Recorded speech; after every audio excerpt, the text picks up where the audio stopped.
everyone, it's Kate from the Fold Line. I am back this week with the Sew Down. This is our monthly roundup of stuff that we've seen, listened to, read in the world of sewing, and we think that you might find interesting, especially at the moment where we're all sort of stuck at home and not able to go out and about. I thought this is kind of really important to share nice stuff to read and listen to and do in this new world that we live in. So I've got lots of things here on my laptop ready to sort of share with you all. I'm sorry if I keep scratching my nose and eyes. I don't know about anyone else, but I am riddled with hay fever at the moment, hence the slightly puffy eyes. So yeah, apologies if you see me scratching. It's unbearable at the moment, and I'm sure everyone else is finding it as just as bad as me. Right, so I'm going to get cracking. So I usually start with stuff that I've been sewing, a couple of pattern designers that you may not have heard of, or new ones that we've got on the site, and then some interesting like social things to get involved with, stuff to read, listen to, watch, that sort of thing. So first things first, what I've been sewing. If I'm being brutally honest, I have not been sewing very much. I think I mentioned this in my last video, I'm not really feeling dressmaking at the moment. I can't get my head into it. But what I have been doing, and I definitely showed you guys one of these before, is I am doing a, like, I don't know what you even call this, like cross stitch. No, it's not cross stitch actually, it's I guess like a tapestry. So I've done quite a lot of it. You can see here it's almost this one's a bit like a paint by numbers one, so it's coloured in and you just stitch in. So it means I've done cross stitches before where you have to count, and actually I quite like this because you can do it while you're watching the TV. The designer is Emily Peacock, and I'll pop a link to everything I mentioned down below, so if you did want one of these, they're kits, and I think they're about £50. So they're not cheap, but to be honest with you, I've been doing this for about a year and a half, but I've really cracked on with it, so I've just got the face to go. And yeah, so it's kind of, nice, enjoyable, mindless sewing, which is what I sort of need at the moment.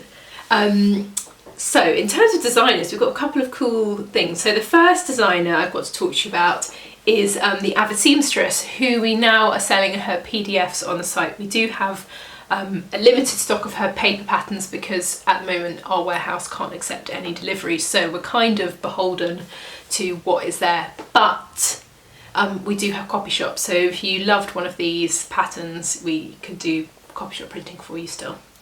So yes, she is UK based designer, and I really love, she's got about 16 patterns, and they are really beautiful. I think she does sort of really core wardrobe staples really well. They're all quite simple, not too fussy, and I'm sure many of you, I'm sure lots of you have heard of her before, and made her patterns. Obviously there'll be some pictures up. I really love the sundress, that's probably my favourite, and the blouse. And the blouse is such a good core, like piece of clothing that you need for your wardrobe. Like you could wear that, you can see in the picture she's got it tucked into jeans, but you could wear it to work.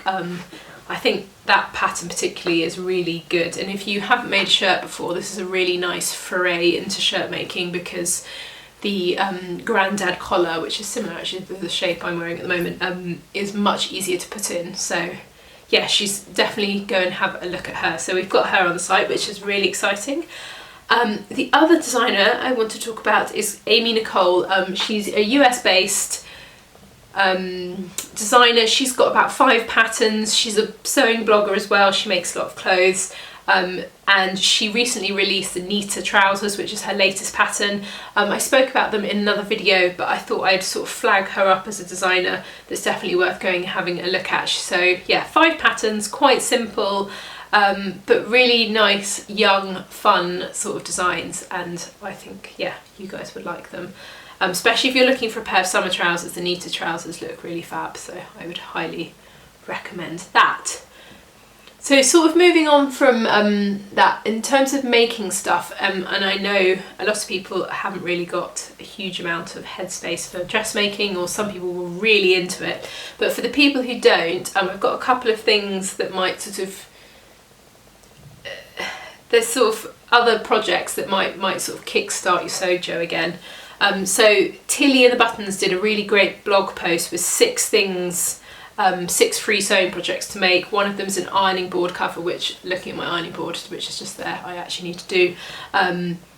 And it's got things like making a pair of slippers. They're quite basic projects, but quite interesting, and you can use scrap fabric as well. So I'll pop a link to that because I thought that was a really nice blog post, and there's some really good projects in there. And especially if you have got kids at home and you want to do a craft project with them, there's definitely a couple of things in there which I think you can do with a child, and it'd be a really nice project. The other thing I've got, which I thought was quite useful, is from Untitled Thoughts, is the Lavin utensil wrap.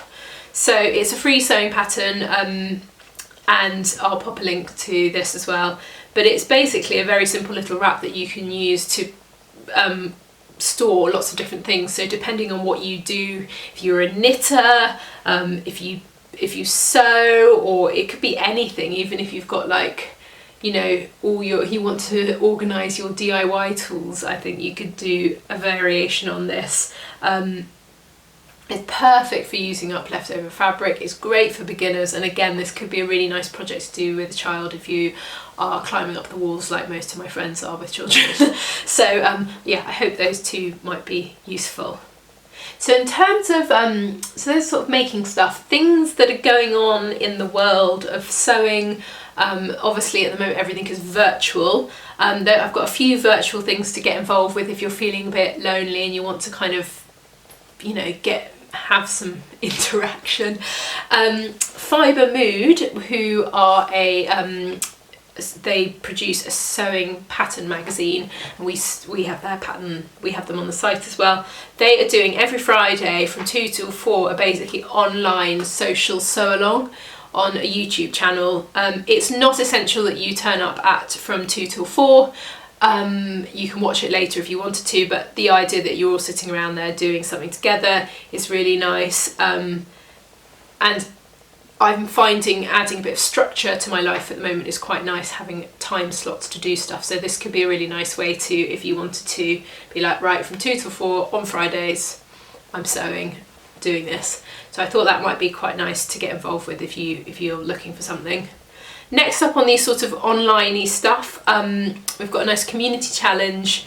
The ladies who do Sew Together for Summer, this is a hashtag challenge on Instagram that happens every summer. They have a theme. It's like one year it was jumpsuits, they've had shirt dresses. They were going to do it this year, but they've sort of tweaked it a bit because I think the theme of what they were going to do, they feel is not really appropriate in the current climate. So the hashtag is just Sew Together, and it's from 22nd of April to the 22nd of May, and I think the idea is like making something loungeweary, or just making something in the next month and using the hashtag, and you can see what other people are making.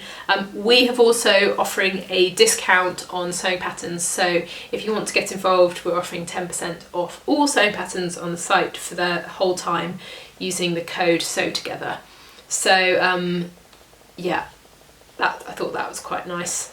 The next final sort of sort of challengey online thing is the lovely Almond Rocks and Stitching Odyssey are doing a Pajama Pictionary party on Saturday night, which is tonight.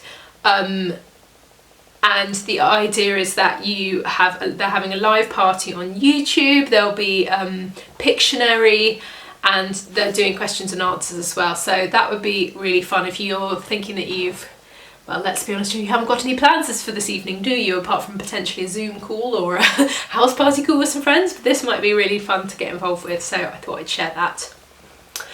This is up next. We've got we got an email, when was it, last week or the week before, from Naomi, and she is doing a PhD about crafting during the coronavirus, and she has noticed, and I'm sure there's been a huge upturn in people taking up creative projects, and she has asked people, she emailed us because she's she needs some help with people answering a survey. So if you have a chance, I'll pop the link to her website, and it's not very long, but it would really help her research for her PhD. So if you've got a spare 5 minutes, then go for it. Nice stuff to watch. So first things first, I probably should mention, and I know there's a lot of people who watch in America, I'm really sorry. The Sewing Bee is back on in the UK. I'm sure a lot of you have already watched it, but if you haven't, go and watch it. It's going to be really lovely. 10 weeks of good stuff every Wednesday, thank God. And for those who are interested, with the series comes a book, and I did a book review last week if you didn't see, of the Sewing Bee book, so I'll pop a link to that as well if you fancy having a kind of tour of the book before buying it. Next up, in terms of TV, so my boyfriend and I, we at the moment watching films, we're trying to like add a bit of structure to our evenings, I guess, not structure, but we decided, which I would highly recommend doing, we got to a point where we sit down and be like, what are we going to watch tonight? And we basically decided to write a list of films, either films that we haven't watched before or films that we're really desperate to watch again. And I would highly recommend it because we're just going through now and ticking them off, and we don't have to think about what we're going to put on, we just look at the list. The other thing that we've done when we're having, I'm sure everyone's finding they're having up and down days, we've also made a list of like really ace 80s feel-good films, and this honestly has changed my last couple of weeks. So things that we have watched which were amazing, and I would just so recommend, like, if you're into it, do it. Father of the Bride, Three Men and a Little Lady, When Harry Met Sally, Big, did anyone watch that? Sleepless in Seattle, just like really fab, great old school films. That's my tip to you guys. Write a list and pop some really good 80s good ones in there. Other stuff to watch, I thought this was amazing, so I'll pop a link to it. You can now watch the Christian Dior exhibition, which was at the V&A, I think it's the one that was at the V&A, online. And so there's a YouTube video where you can see the whole exhibition, and it's really amazing, and I would highly recommend it. It's just beautiful, and then you get to have a look at the dresses really close up. So I know there were quite a few people who didn't get to go, and this is a really nice way so you can actually see it. Right, so next up, I've got a couple of book options for you guys. I know lots of people are doing a bit more reading at the moment or listening on audiobooks. I am halfway through Where the Crawdads Sing by Delia Owens, and it is so good. It starts off quite slowly, and it took me a while to get into it, but it's really, really good. I actually don't want to say too much about the plot because I don't want to ruin it, but it's a slightly abstract plot line in the fact that a girl is brought up in the marshes. It sounded, when I read the description, like that it would be a bit ethereal, and I wasn't sure whether I'd really like it, but there's some plot twists and a potential murder, and yeah, it's really good. It's quite like slowly and gently sinister. It's really, really fantastic. So if you're looking for something to get stuck into, give it a bit of the beginning bit. Just give it a bit of time, and then it kind of draws you in very slowly. But yeah, I'm now really addicted. And the other book was a book, I think I spoke about it maybe a year ago. I recommended it to one of my friends actually. She emailed me and said, oh, I've loved it, and it just reminded me that I should share it again because it's a really great book. And it was actually recommended to me by Karen from Did You Make That? It's The Queen of Bloody Everything by Johanna Maiden, and it's based on it's really nostalgic. It's set in the 70s on a, I guess, like not even like in suburbia in the 70s, and it's a story of a mother and a daughter relationship, and it's very difficult and twisted but really fantastic. It is honestly one of I really, really loved it. And I think if you were a child in the 70s, I think you will love it because it's so nostalgic. She really describes like the living situation and the people, and if you were brought up in the suburbs in the 70s, I think you really love this because it's just the way she describes everything is fab. So I would highly, highly recommend that. So podcasts, I've actually got quite a few because I've got back into podcasts, and I know I didn't have that many for people the other week. So first one is The Tip Off, which I've spoken about before. The new series is out. It's a podcast where they take you behind the scenes of really good investigative I can't say it. You know, really good investigative journalism. So each episode they dig into something like a scoop and give you all the stuff around it. They're really good, and they're quite kind of engaging episodes, so I'd really recommend it. They're at half an hour long each one, so they're not too full on. The next thing that is also really fantastic is The American Scandal on Wondery. I've only just discovered this, and there are loads of series of it, so you can go back and binge, but each series investigates a scandal and that happened in America, and they have I think it's about 10 episodes about the scandal, and they've also got dotted in there some other kind of more random stuff, but it's really well produced. The people who made it have made lots of other podcasts, so I would really recommend if you're looking for something sort of each week to kind of get stuck into. This was really fantastic. The next podcast I've got is Culture Cool, which is part of the Financial Times, and I really like this. It's one of my favourite things that I've found. The two women who present it, one is an editor in New York and one is an editor in London, and they co-host it together, and they interview someone or they have a topic each week. So the last one was Esther Perel, who's a very famous psychotherapist, shares her tips for coping in the pandemic. They've spoken about, they've interviewed Ira Glass recently. It's kind of culture. They're just really fantastic, and I think I'm sure that you guys will really enjoy them. They're really well produced and lots of interesting topics, and I like that each week is a different topic, so if you're not interested you can just skip it, but everyone I've listened to has been really good. Another podcast I'm really enjoying is Walking the Dog with Emily Dean. I have just got a dog, so I don't want you to think that the only reason I'm putting this up is because I've got a dog. It's a really nice idea. I don't know about you, but I found, because we have one walk a day at the moment, going out on a walk is actually when I have my best conversations with people.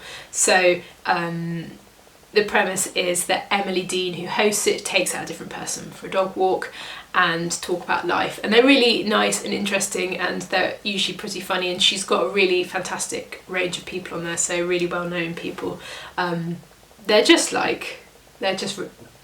enjoyable. I would highly recommend. They're nice to listen to actually if you are sewing, because they're kind of, you can half listen to both, half concentrate and half listen, so yeah, I'd recommend. Last but not least, on the podcast, the High Low. I'm sure a lot of you already listened to it. It's a bit Marmitey. I know some people really don't like it, but I love it. It's Pandora Sykes and Dolly Alderton host it, and each week it's a kind of culture podcast about the news, about life, about books. The thing that I found really great is books and podcasts and TV recommendations are fab. So I would definitely, if you don't listen to it, give it a go, see if you like it. But the new series, they've been off for a few months and they're back, and I'm really loving it. So I'm pleased it's back. Anyway, I hope that has given you some stuff to read and listen to and watch, and you guys are doing all right. I know we're all going through a bit of a bizarre, rough, I was going to say few weeks, but now it's months, isn't it? So hang in there. I hope these provide a distraction for you, and we'll be back soon with another video. Bye!